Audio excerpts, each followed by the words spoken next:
Calvin Castine at Olympic Stadium. It's the 25th day of August 2003, and we're here for a little update, the beginning of a four-game series between the Montreal Expos and the Philadelphia Phillies.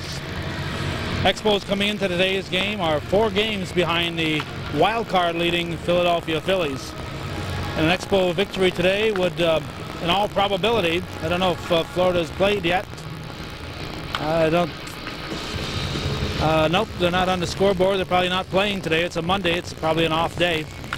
So an Expo win and a Philadelphia loss would put Philadelphia in a tie situation with the Florida Marlins on his 25th day of August. And that would be ironic that the Expos would do something to put Florida, of all teams, in the wild card race lead. Florida, of course, the team that's owned by former Expos owner, the much despised Jeff Loria, and his stepson Sampson, who is the president of the team. Expos have played 50 games this year at this point without the services of Vladimir Guerrero, who is over by the batting cage at this moment. We have Nate Castine on the camera. Maybe Nate could take a picture of Vladdy over there by the batting cage. Not sure who's in the cage at the moment. Looks like Todd Zeile will be in the lineup tonight. He's been taking a little bit of batting practice. The Expos, as we said, 4 games behind the Phillies, so a sweep here would put them in a tie with the Phillies, but Expos also have 5 or 6 teams between them and the Phillies, so a 4-game sweep would not mean that they are necessarily tied for first place in the wild card race. It would just mean they are tied with the Phillies, and it would knock the Phillies out of that first place slot and leave room for Florida or one of the other teams, the Cubs or whoever, to move ahead. It's very tough with only a month left in the season to move past 5 or 6 teams, but it's certainly not out of reach of the Expos, and you have to wonder if Guerrero hadn't missed 50 games, exactly where the Expos would be right now. 5 more wins at this juncture would put them in the lead in the wild card race. Guerrero apparently will be in the lineup right now. He's in the batting cage as I'm talking. With the addition of Todd Zeile, gives them a little more pop in the batting order. Zeile not known as a defensive specialist at this particular time in his career. The Expos are Todd Zeile's 11th team, and as a position player, a non-pitcher, he now has the record for most teams for a player other than a pitcher. And there's one pitcher who has 12 teams, and his name escapes me at the moment. And I'm probably not going to find it in today's notes, but there is one player that has played for 12 different teams, but Zeile has played for his 11th team when he came here to Montreal. He was released a couple weeks earlier by the Yankees and was able to find work here. Big bat in the Philadelphia lineup is their free agents signing. Maybe Nate can get a picture of Mr. Jim Thome, who's wearing number 25 over there. Thome had the distinction last year of hitting over 50 home runs and not making the American League All-Star game. And he's picked up right where he left off last year for Cleveland. He's got 36 home runs as we're standing here right now. So he's having a fine season. He's a fine acquisition to the Phillies. And of course the Phillies are also known for their manager, the very fiery Larry Bowa. Philadelphia and Seattle did play in the interleague play this year, and you had to wonder how entertaining it was to have Lou Piniella and Larry Bowa managing on opposite sides, 2 fiery and often over-the-top managers that don't like to have calls go against them.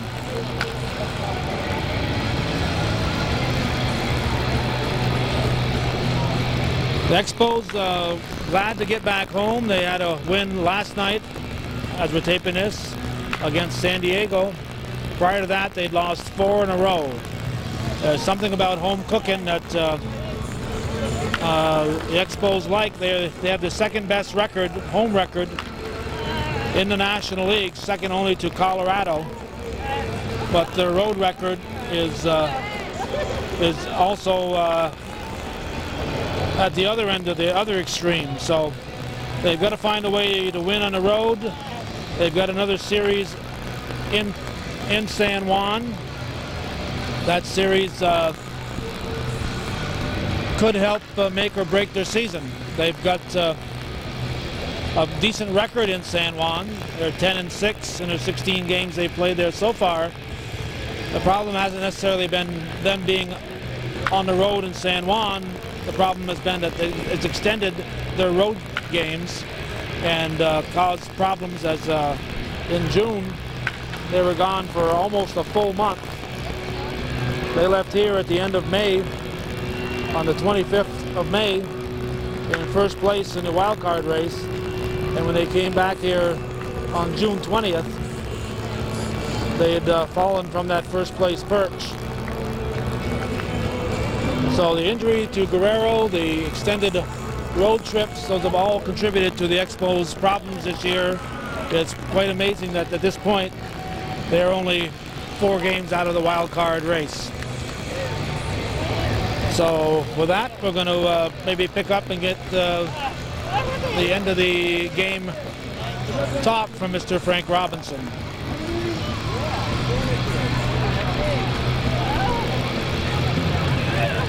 Gary Castine, come on over here. This is for home viewing only. This will just prove to your future grandchildren that you were here on this August 25th.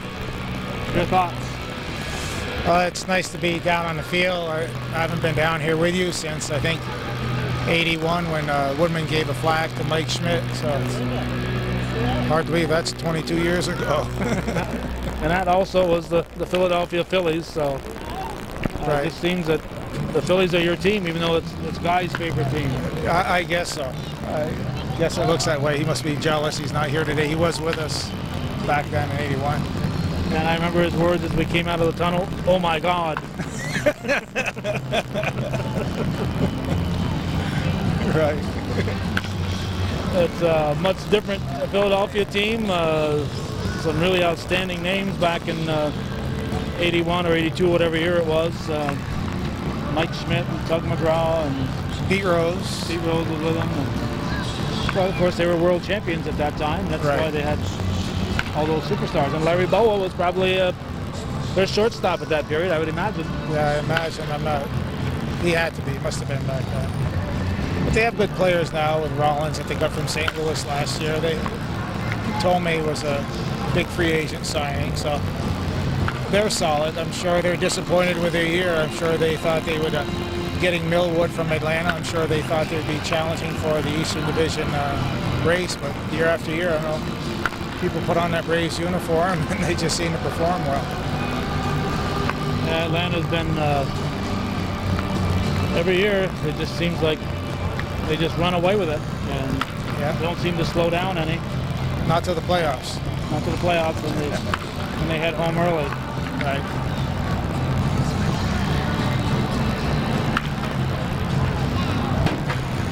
All right, will we be treated to some of your camera work? You think you'll be down here during the game? Well, sure. We'll give it a shot anyway. I'm better at yelling than doing camera work, but you can't cheer. You can't cheer. You got to be impartial. You got to be a professional. That's all. Okay. No problem there. Okay. All right. And just so we can prove that Nate was here he is.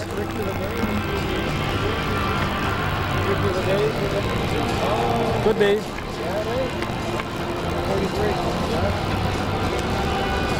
Former Yankee Ricky Leday.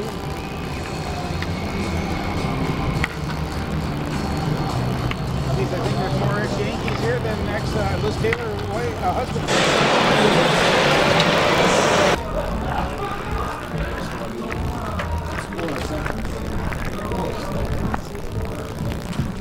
So you got some offense in that first inning to give you guys some breathing room for a change. That was very nice, yeah. Get out there and get 3 in the first and then come back and put 6 on top of that. That was exactly what we needed. LeBron didn't have his real good stuff tonight. He wasn't as sharp as he normally is. But with the lead, he had made enough good pitches to get a complete game.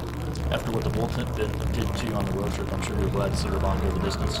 Well, you know, I'm glad to see him go the distance, but I have confidence in the bullpen. They just have a little down period out there on the West Coast, but I still have confidence that they can do the job for me. So it wasn't that I was relieved because he got a complete game. It's just that I was happy the way everything was. This is the highest intensity level that I've seen since opening day on this ball club.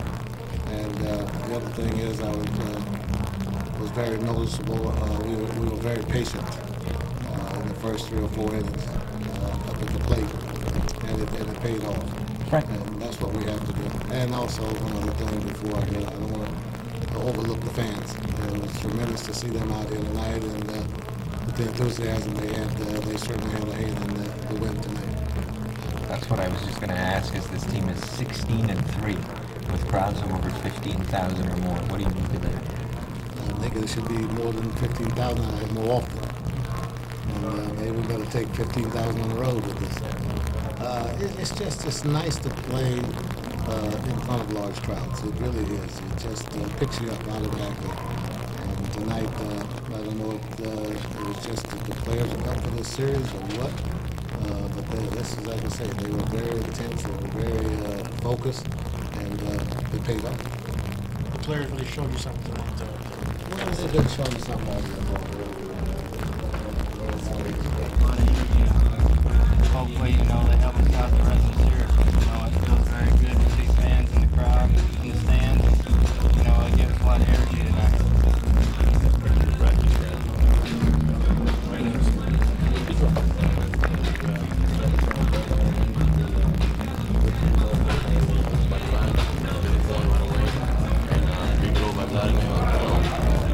The most important thing we did tonight, you know, besides the outing that Levan gave us out there, was we keep adding runs. You know, we went to San Diego, scored 3 runs the first inning, that was it. You know, we came back. It was big for us, came back. I mean, we faced some tough pitching. We got a bad game tonight, but you know, we were one of the best left in the National League, but we got them tonight, and you know, like I said, everything scored, we kept adding runs, and that was big. You guys prepared for this for quite a while for a game like this. I'm not sure that do something effectively to get up and stand up. You guys did so tonight. I think we step up to the challenge. The guys were prepared. I mean, we got here late last night, and I guess we did effective. We came out with a lot of energy. The guys were very excited to go out there before the game, see that family going, and you know, that's what it's all about. This type of game and this type of situation, and we're proud of what we did tonight. Jose, you had problems with Randy Wolf and Philly. What was the difference in those? Well, I think we just, you know, wait for that mistake. I mean, we pulled behind.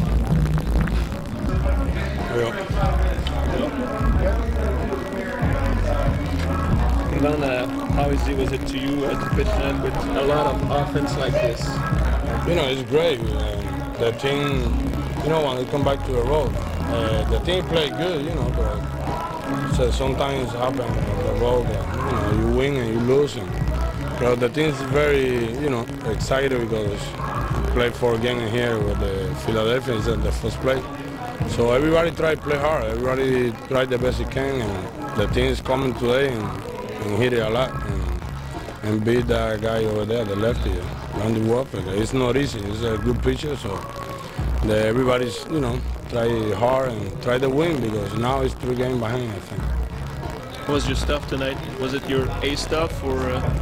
You know, I don't feel like I played Philadelphia like a 4 times already, so people need to do adjustment over there and, you know, watch a video. So I try, you know, keep all the pitches down, so I don't want to make so many mistakes because, you know, the hit over there, you know, you know, for the season because I throw like a 4 times already, so you need to put the ball wherever you want and try to mix the pitcher inside, outside.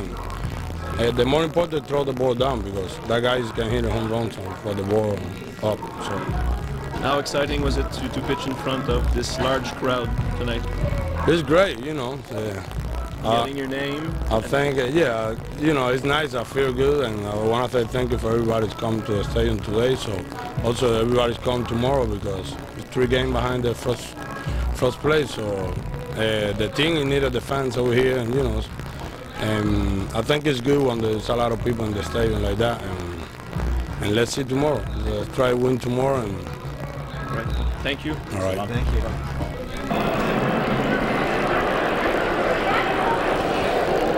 30,501, 30501, a crowd of 30,501 on this August 25th here to take in the Expos Philadelphia game. The Montreal Expos not disappointing their crowd, coming up with 3 big runs in the first inning on Vladimir Guerrero's home run, and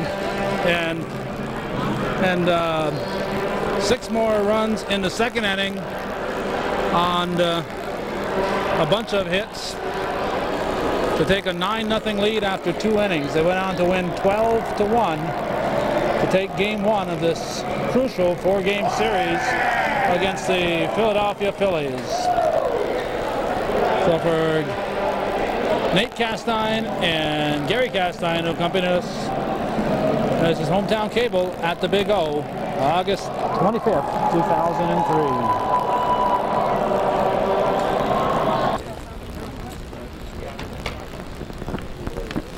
Okay, Caleb is taking the shot of Zach Day in the batter's box. This is a collector's item here, I'm sure. We got Randy St. Clair pitching the batting practice. As Randy said, this is when his starters take their BP. We saw Vasquez, and I see Levon Hernandez is in there, going over to the left of the batting cage. We were talking before we went over to cover Brian Schneider about the condition of the athlete. You thought the average ball player today is a little bit better in tune for his sport than maybe 50 years ago? Oh, definitely. There's no question about it.